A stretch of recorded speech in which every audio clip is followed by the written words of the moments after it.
Good morning. Welcome to subramani.com. Today I'm going to give you some of the best resolutions that you can make.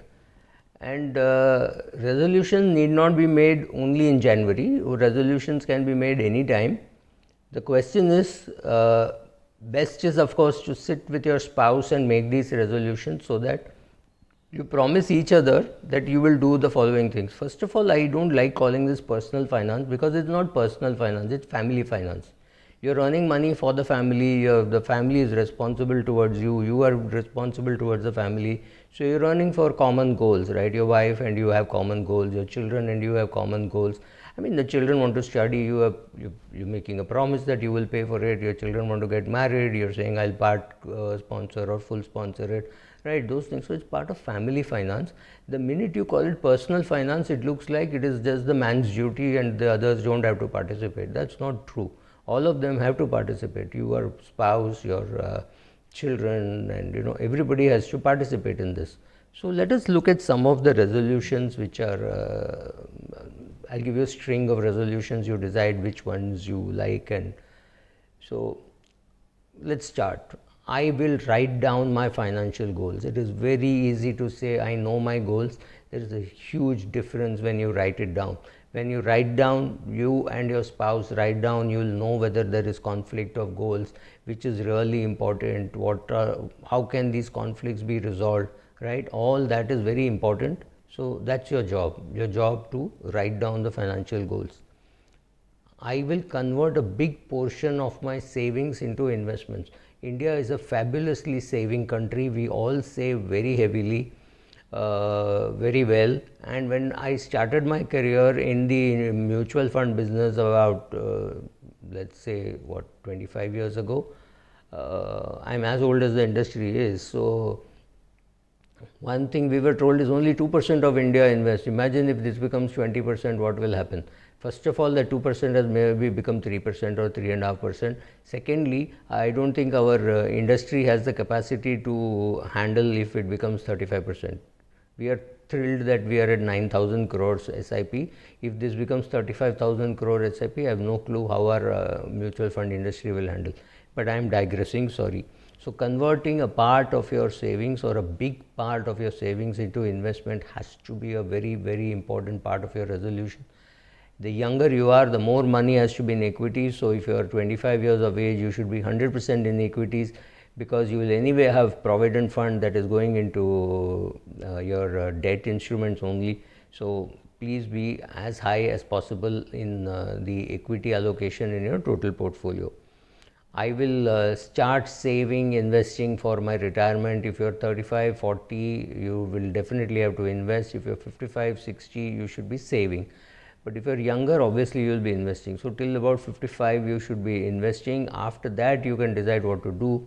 And if you're going to work till 60, obviously at some stage you will stop putting money in equity. But I'm not saying you need to withdraw from equity. So yeah, saving stroke investing for retirement, you will start as soon as possible. I will start having regular discussion about money with my wife and children. I will tell them what about money, about inflation, about GDP, about equity, and equity giving very good returns and giving a very high standard deviation, that 7-year SIP returns are wiped out in 1 week. These things will happen, and these things should actually make you believe more in equity and not less in equity. Equity will have standard deviation, so explaining to them all that. One thing it is to give your wife a policy saying, here is a 2 crore term insurance, in case I die you will get the money. That's fine, that is necessary, but that is not enough. She also has to know and participate in how to pay your basic utility bills, how to withdraw money from the ATM, to how to choose a mutual fund, why did you choose a particular fund, right? She needs to understand the logic. Assuming your wife is 5 years younger to you and you die at the age of 55, which means she was 50 and she lives till 90, she's got to have 40 years of fund management skills. That's not easy. At least she should know who is your investment advisor, who is your chartered accountant, who handles your insurance, right? You need to know all that. So you have to either write it down or discuss and make sure that she and your children are participating in this whole wealth creation process for the family. I will increase my financial knowledge by reading various articles, magazines, websites, good websites like subramani.com. Sorry for the plugin.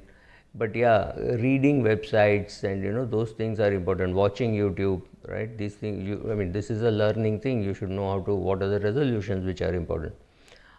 I will maintain proper record of my expenses, of my assets, of my liabilities, so that the children have a look see of what you have. Write it down. Make sure that the family sees all this, right? Don't be afraid that the family, your wife should even know simple things like what is your credit card code, right?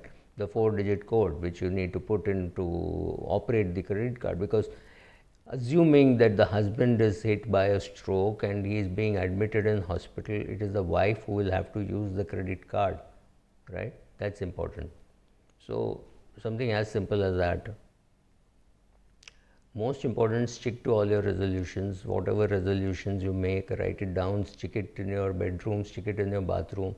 Make sure that you stick to all these resolutions.